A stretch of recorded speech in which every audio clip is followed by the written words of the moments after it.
નમસ્કાર મિત્રો, હું ડૉક્ટર હર્ષભાઈ, ડેન્ટલ સર્જન. આપણી સાથે ભાવનગર અખવાડાથી એક પેશન્ટ છે. થોડું અગાઉ જે વ્યસન હતું અત્યારે તો વ્યસન છોડી દીધું છે, પણ જે વ્યસન હતું એના લીધે જે મોઢું પેક થઈ ગયું હતું OSMF ફાઇબ્રોસિસના લીધે ડાપણ દાઢ અતિશય તકલીફ કરતી હતી. ત્રાસી ડાપણ દાઢ હતી અને આપણે તેમનામાં સક્સેસફુલી ડાપણ દાઢનું ઓપરેશન કર્યું છે.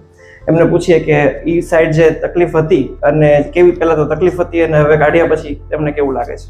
યસ, દાંત કાઢ્યા પછી હવે તો સારું છે, પણ મેઇન તકલીફ મારો પ્રશ્ન એ હતો કે જે મોઢું જે ખુલે છે, જે હાવ ઓછું ખુલે છે, તો એના માટે જે કોઈ ડૉક્ટર મને એવો યોગ્ય મળતો નહોતો. પણ હર્ષભાઈની સાહેબનો કોન્ટેક્ટ થયો એટલે મને એમનું કામ ચોક્કસપણે ગમ્યું છે અને બહુ વ્યવસ્થિત કામ છે. હવે કોઈ તકલીફ નથી ને? ના તકલીફ. દુખાવો કાઢ્યા પછી લોકોને એવું હોય કે બહુ તકલીફ થાય અતિશય, પણ જે શોર્ટ ટાઈમમાં રાહત થઈ જતી હોય ને પછી હવે સાવ કમ્પ્લીટ સારું છે. સરસ, ગ્રેટ ફીલ થાય છે ને? સરસ સરસ. બહુ સરસ. ચલો એક લાઈક કરી દઈએ.